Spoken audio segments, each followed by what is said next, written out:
할렐루야. 서로 한번 인사합니다. 사랑하고 축복합니다.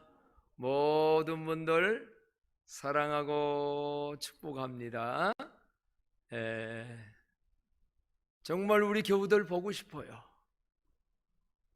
이 동네가 원래 사람이 적은 없는 그런 외딴 곳인데 주일날이면 사방에서 광안시에서 오는 우리 교우들 지금 벌써 못 본 지가 몇 주째예요. 근데 어제 저는 그런 얘기도 들었어요. 어느 가정은 예배당에 와서 하나님의 집에서 기도하고 예배하는 모습이 얼마나 지금 보니 정말 감사한 일이었고 귀한 일이었는데 요즘 이걸 못해서 그 가정이 교회 와가지고 평소의 시간에 기도하고 가는다는 소식을 저는 못 봤는데 들었어요. 그렇습니다. 예배당 평일에 와서 기도하는 일 멀지만은 시간 낼 수 있는 분들은 지금 당분간 우리가 비대면 할 때에 마음이 그런 마음일 때는 오셔서 그렇게 하도록 언제고 우리는 문이 열려져 있고 그렇게 사모하는 마음들을 다들 가지시고 신앙들 잘 지켜나가는 은혜가 있기를 바랍니다. 며칠 전 금요일 날 저녁에 그전 같으면 목감에 가서 금요 심야기도도 드리고 우리 교우들은 목장 예배를 드렸는데 저희 집에서 집사람과 함께 둘이 가정 예배 드립시다. 그래서 함께 예배를 드립니다. 사실 근래에 잘 못 드리기도 했어요. 어느 말씀을 읽어야 될까 하는데 집사람이 성경을 그냥 이렇게 펼쳤는데 펼쳐진 것이 어디냐면 시편 107편의 말씀이 딱 뜬 거예요. 그래서 집사님 시편 107편이 떴네요. 제가 어떻게 펼쳤네. 그럼 오늘 그 말씀을 읽읍시다. 아직 어떤 내용인 것을 우리가 모르지만 하나님이 우리에게 주시는 말씀으로 알고 이 말씀을 둘이 읽어나갑니다. 근데 얼마나 이 말씀이 오늘 우리나라가, 우리 교회가, 우리 개개인이 처한 형편과 같은 것을 동감하게 하는 내용이 앞에서부터 쭉 읽어보니까 오늘은 시간상 여기만 딱 끊어 읽었습니다마는 그러면서 굉장히 은혜가 되는 거예요. 특별히 28절로 30절의 말씀이 얼마나 저에게 하나님의 울림으로 큰 울림으로 들려오던지 같이 한번 읽어보실까요? 다시 한번 28절로 30절 읽어봅니다. 시작.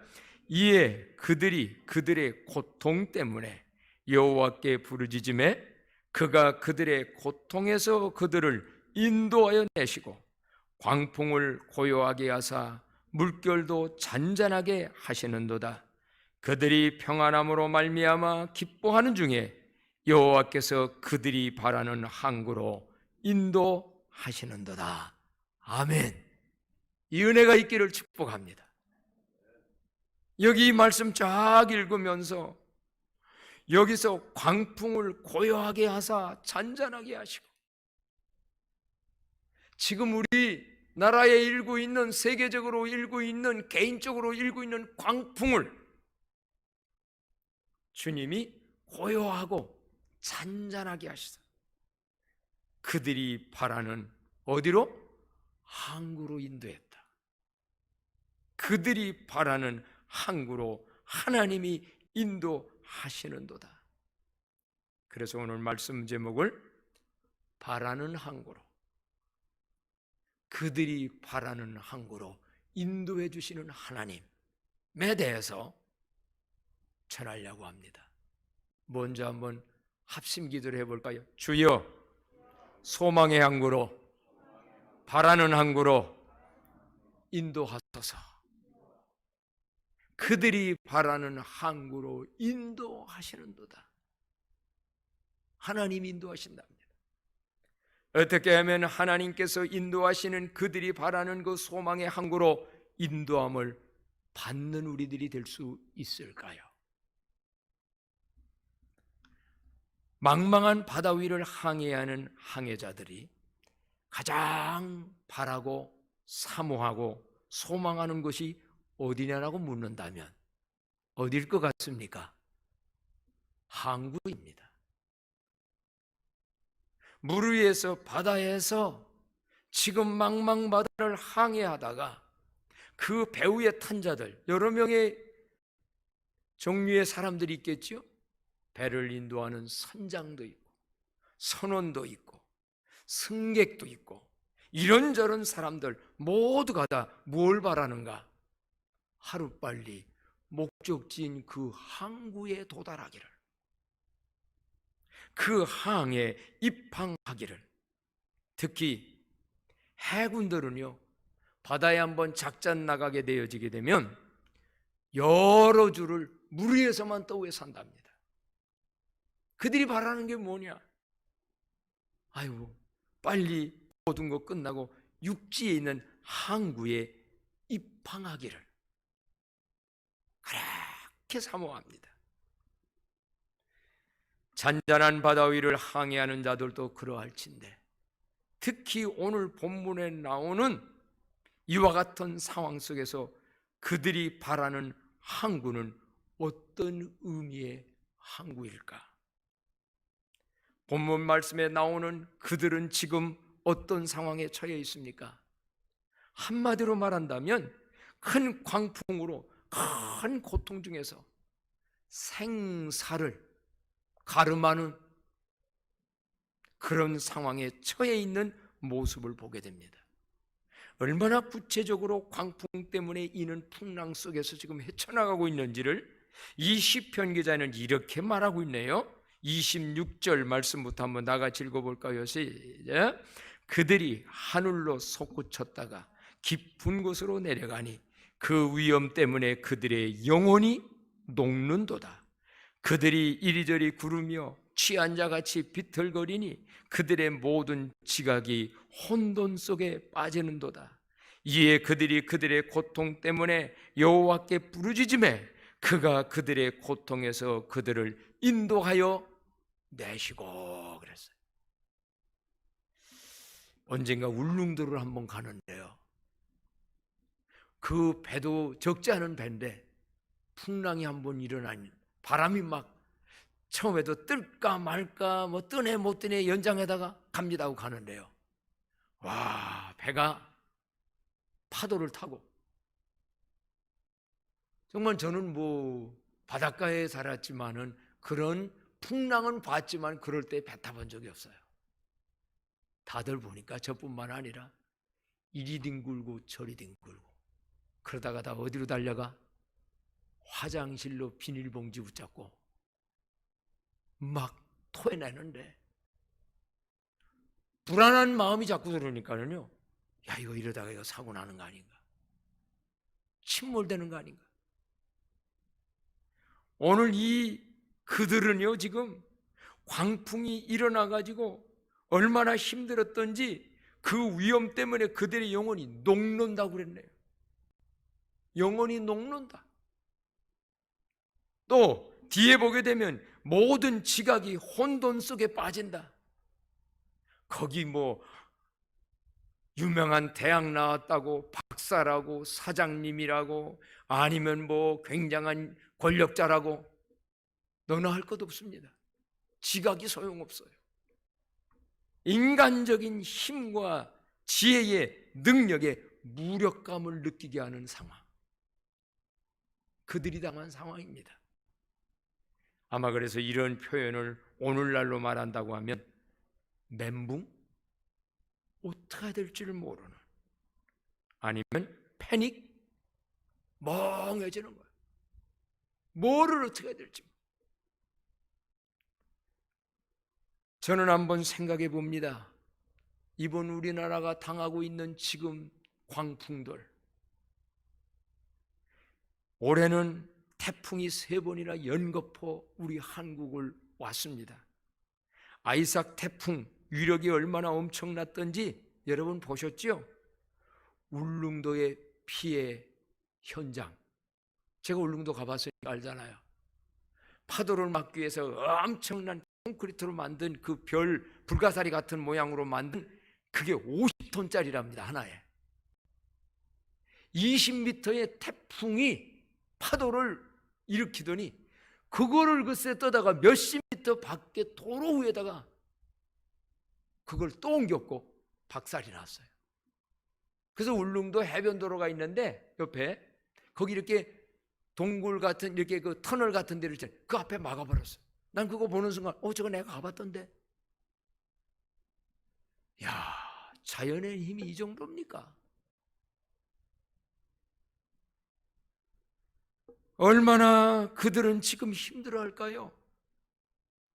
제가 울릉도 간 것은 옛날 매미라고 하는 그 태풍이 와서 거기가 아주 큰 피해를 당했을 때 우리 노회에서 3천만 원 모금해가지고 제가 대표로 그거 가지고 갔었어요.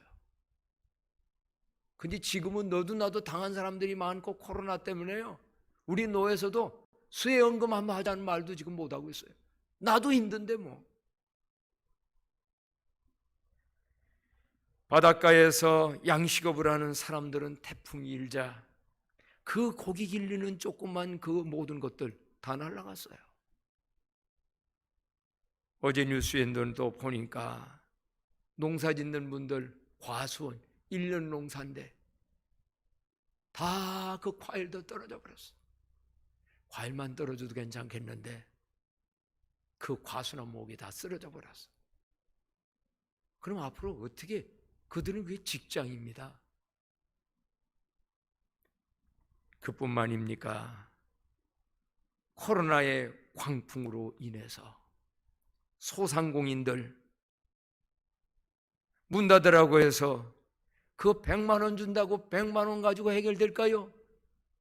200만 원 준다고 해결될까요? 물질적인 피해며 더 중요한 것은 지금 마음의 정신적인 이러한 일 당했을 때 앞으로 어떻게 살까? 아마 모르겠어요. 우리들은 그래도 그들보다는 그런 피해를 덜 당한, 자연 태풍의 피해도 덜 당한 안전한 이 경기도에 살고 있으니까 괜찮을지 모르지만 어쨌든 온 국민이 지금 모두가 이러한 어려운 일들을 당하고 있는 것이 우리의 현실입니다. 저는 이 말씀을 보면서 옛날에도 이런 일이 있었구나. 그렇다면 이러한 큰 광풍의 고통 속에 있을 때 어떻게 하면 견디나? 어떻게 하면 거기서 구원을 받나? 어떻게 하면 여기서 살아남게 되고 그 광풍 이후에 하나님이 예비해 놓은 것들을 누리게 되는가? 이 시편 기자는 이 말씀을 통하여 우리에게 가르쳐 주십니다. 자연 태풍이든 코로나의 광풍이든 내 개인적으로는 환경의 광풍이든 광풍을 만나면 누구나 다 고통스러운 것은 같습니다. 문제는 그 고통의 때를 어떻게 견디고 벗어나며 구원을 얻느냐 함이 중요합니다. 오늘의 이 본문 말씀을 통해서 하나님이 우리에게 가르쳐주는 비결들이 무엇일까? 그런 중에서도 하나님은 뭐라고 약속을 하냐면 그들이 바라는 항구로 인도하시는도다.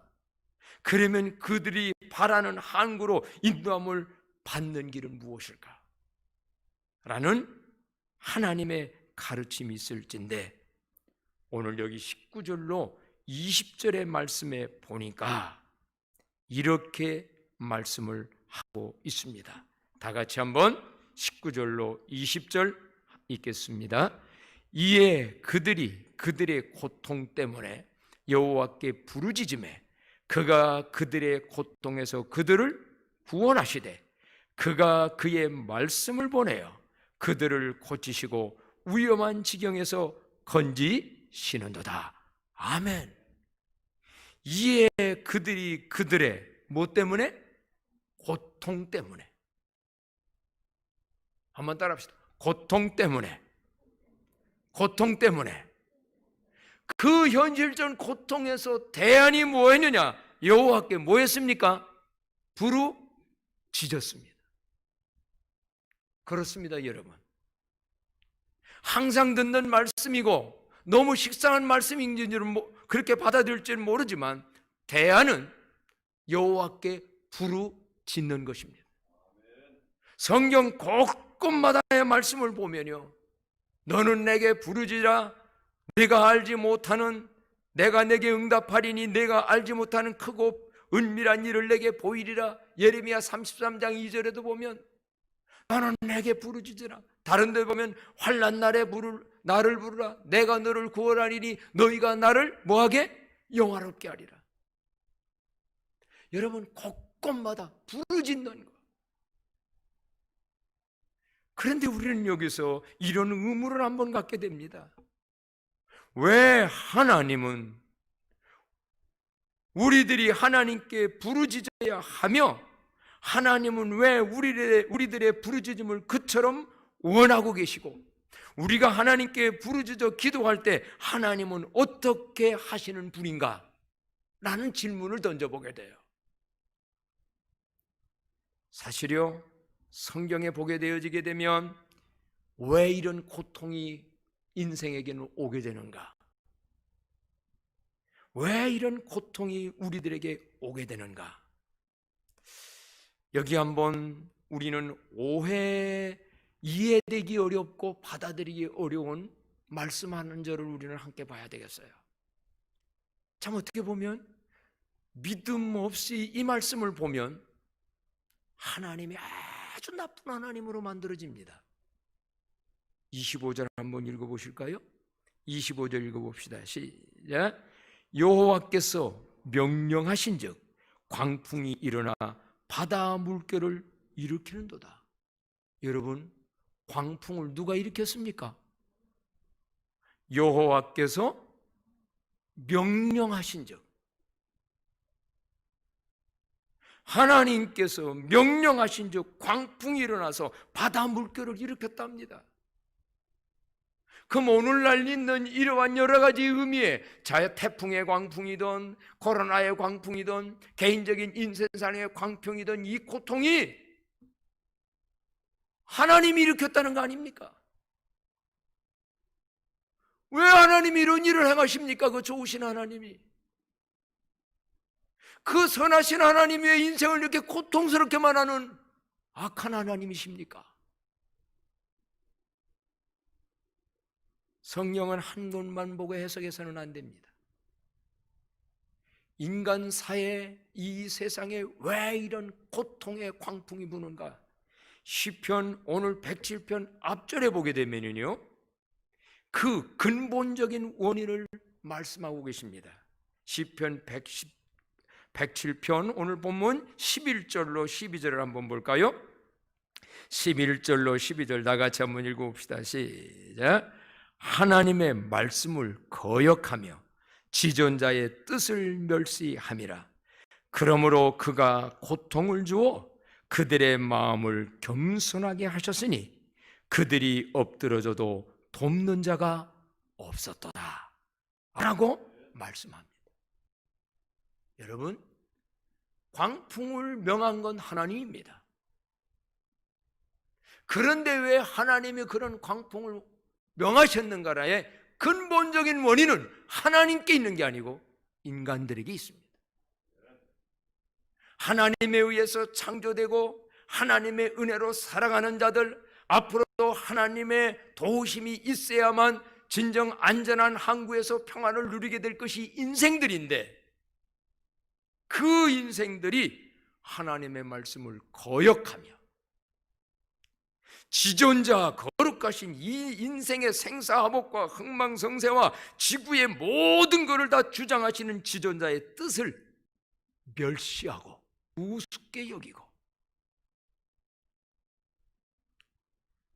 한마디로 그들의 마음이 얼마나 교만해졌는지 성경에 보면 교만은 패망의 선봉이라고 그랬습니다. 나라도 개인도 국가도 권력도 어느 누구도 교만하면 망하게 돼 있습니다. 그거는요, 하나님이 망하게 하는 게 아니라 교만하면 망한다. 하나님의 뜻을 멀리하고 내 인간적 방법으로 세상으로 가면 내 영혼은, 내 인생은, 종국은 망한다. 그러니 하나님이 광풍을 일으켜서라도 이런 고통 때문에 깨닫게 하고 겸손하게 하고 하나님께로 돌아오게 해서 회개해서 결국 하나님의 바라는 계획은 뭐냐? 하나님이 준비해 주신 가장 좋은 영혼의 소망의 항구로 우리를 인도해 주시는 것이 하나님의 뜻인 줄로 믿습니다. 이 광풍의 때에 이걸 깨닫아야 합니다. 이거를 깨닫고 우리는 하나님 앞에 부르짖으면서 깨닫고 나면 더 부르짖어야 합니다. 왜 하나님 앞에 그들이 그 고통 때문에 아까 19절에 보니까 여호와께 부르짖음에 그가 그들의 고통에서 그들을 구원하시되, 계속 여러분 아주 특이하게 표현합니다. 그들의 고통 때문에 여호와께 부르짖음에 그가 그들의 고통에서 그들을 구원하시고, 어떻게 보면 고통이 없으면 하나님께 부르짖지 않습니다. 고통 없으면 하나님께 나아가지 않습니다. 고통 없으면 내가 잘나서 다 모든 거 평탄하게 살아간 줄 알고 자만과 교만에 빠지다가 어느 순간에 끝까지는 멸망하고 맙니다. 그래서 하나님은 이 고통 때문에 부르짖게 하시되 어떻게 고치신 줄 아세요? 20절 말씀에 그가 그의 말씀을 보내어 그들을 고치시고 위험한 지경에서 건지시는도다. 여러분, 어떻게 고치시는가 했더니요, 그의 뭐를 보내요? 말씀을 보내요. 한번 외쳐봅시다.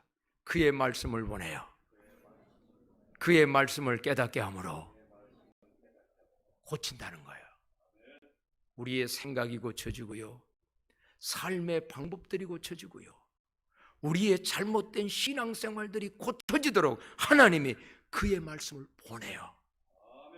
여러분, 지금 이때에 광풍만 빨리 끝나서 안정이 돼가지고 오고 가면서 경제적으로 문제없어 60만 편안하게 살게 해주세요 기도하는 한국교회가 되지 말고, 하나님 앞에 부르짖는 가운데 그분이 주시는 말씀을 깨달아서, 그분이 보내시는 말씀을 깨달아서 우리의 모든 것들이 고쳐지는 은혜가 있기를 축복합니다. 하나님은 그걸 원하십니다. 그분의 말씀으로 우리가 고쳐지면 우리의 신앙이 고쳐지고 한국의 모든 게 고쳐지고 교만한 자들이 고쳐지면 하나님은 광풍을 명하여서 아까 말씀한 대로 고요하게 하사 물결도 잔잔하게 해주시는 역사가 속히 올 줄로 믿읍시다. 그러니 오늘 우리는 잔잔하게 해달라기보다는 잔잔하게 해줄 수 있는 하나님이 바라는 거길 시선을 하나님께로 향하여 우리가 무슨 생각을 고쳐야 될까? 한국교회가 무엇을 새로워져야 될까? 아니, 내가 무엇을 새롭게 돼야 될까? 부르짖어 기도해야 됩니다. 기도는 여러분 내 소원만 해결달라고 하는 기도가 되어서는 아니 됩니다. 이 광풍 속에는 하나님의 깊은 뜻이 있는데 하나님 무엇을 깨달아야 합니까? 뭐가 새로워져야 됩니까? 이런 울부짖는 기도가 한국교회 그 기도 소리가 찰 때에 얼마나 놀라운 변화가 일어날 것인가. 사랑하는 광남교회 성도 여러분, 하나님은 종국에는 그들이 평안함으로 말미암아 물결도 잔잔하게 하시는 29절에 광풍을 고요하게 하사 물결도 잔잔하게 하시는도다. 그러나 이것만이 하나님의 목적의 뜻은 아닙니다. 그들이 평안함으로 말미암아 기뻐하는 중에 여호와께서 그들이 바라는 어디로? 항구로 인도한다. 오늘 말씀 제목이 바라는 항구로입니다. 여러분, 항구란 어떤 곳입니까? 항구는 어떤 의미가 있는 곳입니까? 항해하는 사람들이, 특히 풍랑을 맞는 사람들이 가장 선호하고 좋아하는 항구는 어떤 항구일 것 같습니까?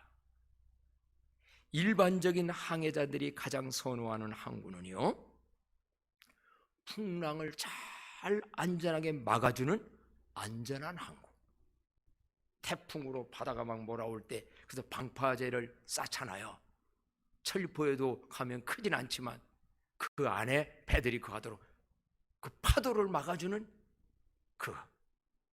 그게 안전한 곳. 그런데 이 항구는 그것만은 아닙니다. 안전하게 정박하여 거기서 뭐를 하느냐, 항구에서는 쉼을 얻습니다. 정박을 하여 쉬어요. 쉬는 것만이 아닙니다. 큰 화물선들은요, 그 항구에 가서 어려움을, 풍랑을 피할 뿐만 아니라 거기서 쉴 뿐만 아니라 다시금 재공급을 받습니다. 식수도 공급받고요, 기름도 떨어지면 기름도, 식량도 떨어지면 식량도 받아 가지고, 그리고 또다시 가야 할 목적지를 향하여 갑니다. 그래 보면 항구는 이런 의미가 들어있는 항구입니다. 이런 의미에서 볼 때 우리나라에서 가장 좋은 항구는 어떤 항구냐라고 묻는다면, 어떤 항구가 지금 우리나라 항구에서 제일 좋은 항구로 지금 말할 것 같아요? 부산항?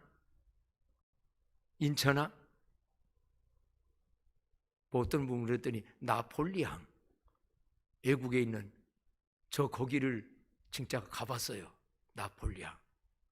자연적 천혜의 섬들이 있어서 이렇게 뭐를 싸가서가 아니라 완전히 안전한 곳이에요. 나폴리항 유명하지 않습니까? 그랬더니 제가 이 말씀을 준비하면서 했는데, 우리 시찰 야유회를 갔는데 여기 광명 남북교에 계셨던 연세 많은 목사님이 이제 돌아가면서 노래 한 곡씩을 지루하니까 부르는데, 목포에 갔을 때예요. 딱 하고 노래를 부르는데 목포는 항구다? 너무 오늘 아까 이 무슨 서로 안 맞듯, 음은 안 맞는데 가사가 목포는 항구다 하는데 진짜 목포항이 좋습니다. 안전성이 있고. 여러분, 자연 풍랑에서의 좋은 항구는 그런 항구일 것입니다. 그러나 인생 삶에서 광풍을 피하여 안전히 정박하며 영원히 참된 쉼을 누리고 다시금 이 세상을 살아갈 수 있는 새 힘을 재충전받고 공급받을 수 있는 영혼의 영원한 항구가 어떤 항구냐 한다고 하면, 인천 안 간다고, 목포 안 간다고, 나폴리 안 간다고 해결되겠습니까? 주님께 물었습니다. 가장 좋은 우리의 영혼에 안전하고 새 힘을 얻고 할 수 있는 그런 좋은 항구가 어디입니까? 그랬더니요, 답이 간단하더라고요. 그 항구의 이름이 어떤 항구냐면 주항이래. 한번 따라합시다. 주항, 주님 항구. 그렇습니다. 주님의 품, 하나님의 품, 예수 그리스도 안에 들어갈 때 가장 안전하고 거기서 최고의 쉼을 누리고, 저는 그래서 그 말씀을 너무 좋아해요. 수고하고 무거운 짐진 자들아 다 내게로 오라. 내가 너희를 쉬게 하리라. 코로나의 강풍보다 더 어려운 게 인생의 마음속에 와지는 강풍 아닙니까? 이때 어디에 가서 우리의 힘을 누리는가? 더 중요한 건 우리는 이 세상에서요, 오늘만 살고 말 게 아니라 또 항해 들어갔다가 재충경 받아가지고 또 나가서 또 살아야 되고 세상 가서 또 살아야 됩니다. 고해와 같은 이 바다를 항해하는 게 우리의 인생이라고 성경에 보게 되면, 찬송가에도 보면 나와 있지요. 저는 분명히 믿습니다. 주항에 거하고 정박하여 들어오는 날마다 주님이 세임 주셔서 코로나의 역경이든 어떤 것이 거뜬히 이겨나갈 수 있는 능력, 성령으로 충만케 채워주시는 분인 줄로 믿습니다. 그렇다면 여러분, 이제 우리는 그 어떤 광풍의 고통이든 간에 그 고통 속에는 하나님의 선한 뜻이 들어있다는 것을 알고 원망, 절망, 낭망하기보다 여호와 하나님 앞으로 나아가 간절히 기도함으로 고통에서 구원받게 해주시는 은혜를 받을 뿐만 아니라 말씀으로 새롭게 고쳐주시는 은혜를 받아 이제는 어느 항구로? 영원한 소망의 항구로 인도해 주시는 은혜. 어디서 많이 듣지 않았어요? 소원의 항구를 지나 소망의 항구로 인도하는 광남교회. 어디에 나와 있었죠? 우리 주보에. 오랫동안 작년에는 크게 나와 있었고 지금은 주보가 바꿔지면서 안 나와 있네요. 네. 그렇습니다. 내가 바라는 소원의 항구를 지나 내가 바라는 주님이 말씀으로 약속한 소망의 항구로 인도하는 주님, 광남교회, 그 항구에 다 하나님께서 인도해 주신다고. 내가 하는 게 아니에요. 그들이 바라는 소망의 항구로 인도해 주시는도다. 이 은혜가 우리 광남교회 안에 풍성해지기를 축복합니다.